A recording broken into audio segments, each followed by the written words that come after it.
Hello guys, welcome back to my YouTube channel Shrabani vlogs. তোমরা সবাই কেমন আছো? আশা করছি তোমরা সবাই খুব ভালো আছো, আর আমিও অনেক ভালো আছি। ছিলাম না ভালো, বাট এখন আছি। আর টাইটেল আর থাম্বনেল দেখে তোমরা বুঝেই গেছো যে ভিডিওটা কেমন হতে পারে বা কী নিয়ে। তাই চলো সাথে থাকো, দেখতে থাকো। আশা করছি তোমাদের ভিডিওটা সবার খুব ভালো লাগবে। আর এত গরম গাইজ, কি বলবো, ভীষণ লেভেলের রোদটা। আমি বাইরে এসেছিলাম, তাই ভাবলাম এখান থেকে ইন্ট্রোটা দিয়ে দিই তোমাদের। তো চলো দেখো গাইজ, দুদিকে দুটো বসিয়ে দিয়েছি। এদিকে আজকের মেনু হচ্ছে চিংড়ি মাছের মাথা বাটা করব। এই যে তার জন্য কড়াইতে আমি এখন শুকনো লঙ্কা টেলে নিচ্ছি। আমি এইভাবেই করি, তোমরা কি প্রসেসে করো সেটা আমাকে বলতে পারো। আমি এই প্রসেসেই করি। আর হচ্ছে এখানে চিংড়ি মাছের ভাপা করবো, সেই জন্য চিংড়ি মাছটা বাটির মধ্যে নিয়ে নিয়েছি, টিফিন বাটিতে। আর সর্ষে বেটে রেডি করে ফেলেছি, মানে আমি সমস্ত কিছু গুছিয়ে নিয়েছি একবারে সবকটা করার জন্য। এবার এটার সাথে মিক্সচার করবো। শুধু এটা একটু টালতে হয়, তেলটা নামিয়ে দিই, নাহলে না এটা পুড়ে যাবে, সেই জন্য। আর এদিকে জল গরম বসিয়ে দিয়েছি। এদিকে জল গরম বসিয়েছি চিংড়ি মাছটা ভাপে দেবো বলে, তাই জলটা গরম করছি। আমাকে ভাতেও দেয়, বাট আমার ভাতে দেওয়ার মতন পরিস্থিতি ছিল না বলে আমি তার জন্য ভাতে দিই। রান্না করতে কার ইচ্ছা করে বলো তো গরমে? আমারও ইচ্ছা করে না, কিন্তু কি করবো, রান্না না করলে তো খেতে পারবো না।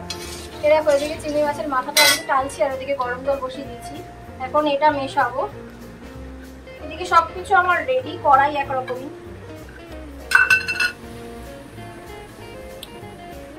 এটাও অলমোস্ট আমার ভাজা হয়ে গেছে, আর এটাতে মেখে নিয়েছি।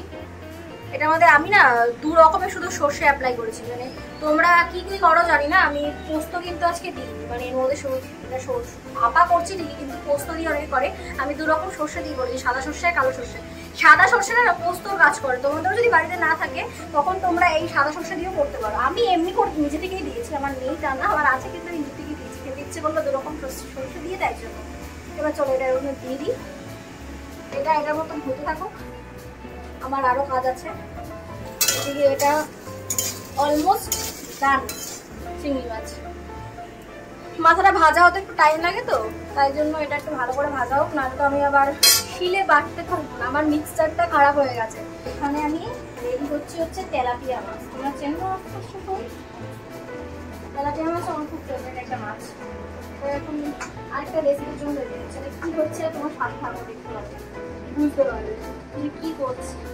আর সমস্ত আজকে আমি দুটো তেলই ইউজ করি, রিফাইন তেলও ইউজ করি, আবার তোমাদের সর্ষের তেলও ইউজ করি, তখন যেটা ভালো লাগে আর কি। আজকে এটাই ইউজ করতে হবে। এই মাছটাকে না ভালো করে এভাবে পুরো মাখিয়ে নেবে। কিন্তু তোমরা যদি বলো যে কি কি দিচ্ছি এর মধ্যে, তাহলে বলবো আমি অনেক কিছুই দিচ্ছি এর মধ্যে। তোমরা যদি কখনো তেলাপিয়া মাছ বা যে কোনো ধরনের মাছ যদি খেতে খেতে একঘেয়ে হয়ে যায় না, সেই যে ঝাল বা ঝোলের ওপরেই ব্যাপারটা পুরো আটকে আছে, আর কিছু করতে পারছি না বা খেতে পারছি না বা খাচ্ছি না, তাহলে তেলাপিয়া মাছ দিয়ে মেন হচ্ছে তেলাপিয়া মাছ দিয়ে জিনিসটা কিন্তু খুব ভালো লাগে, আমার তো ভীষণ ভালো লাগে। এবার তোমরাও বাড়িতে একবার ট্রাই করে দেখতে পারো, আই হোপ তোমাদেরও ভালো লাগবে। বলছি না লাগবে, বাট লাগতে পারে। আর যদি তোমরা কেউ আমার এই রেসিপি দেখে তোমরা ট্রাই করো, তাহলে আমাকে অবশ্যই কমেন্টে জানিয়েছে যে হ্যাঁ আমি জিনিসটা রেসিপিটা ট্রাই করেছি, আমার ভালো লেগেছে। আর অ্যাকচুয়ালি এর মধ্যে এখনো পর্যন্ত সেরকম কিছুই দিইনি।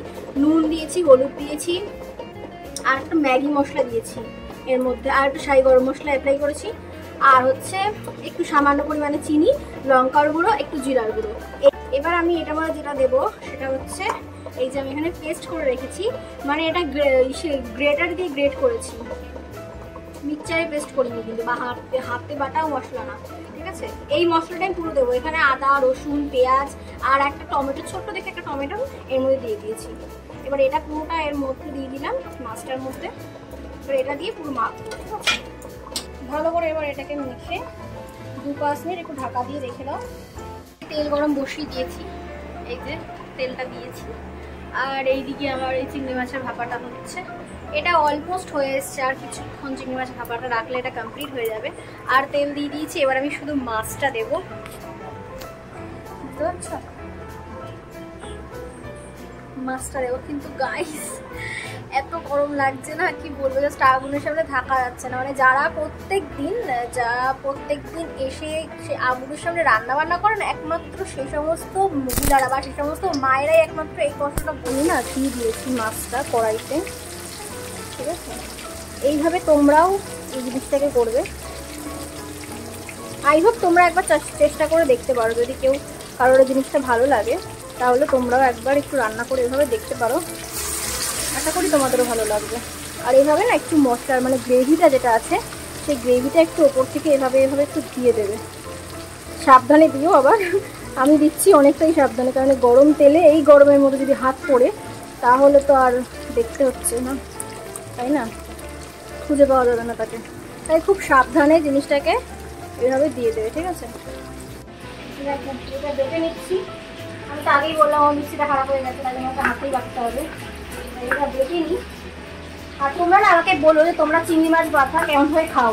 আমি রসুন আর শুকনো লঙ্কা দিয়ে ম্যাক্সিমাম টাইমে খাই, অনেকে পেঁয়াজ দেয়, বাট আমার সবসময় পেঁয়াজ তো দিতে ভালো লাগে না এটার সাথে।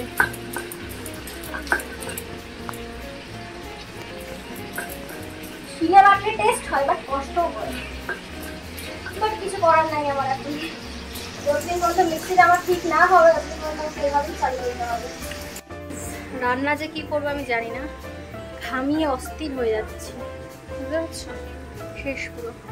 দেখো আমি মাছটাকে না উল্টে দিয়েছি, আর এটার রেজাল্টটা ঠিক এমন এসেছে, দেখেছো, এটার রেজাল্ট ঠিক এমন এসেছে। এভাবে আমি সব কটা মাছ ভেজে নেবো, আমার 4 পিস মাছ, বেশি না। এটা ভাজতে একটু সময় লাগে। আর হ্যাঁ, একটা কথা না ভীষণভাবে মনে রাখবে, এটা পুরো ফুল বাড়িয়ে গ্যাসটাকে বাড়িয়ে না মাছটা ভাজবে না, লো টু মিডিয়ামে রাখবে, রেখে মাছটাকে ভাজবে।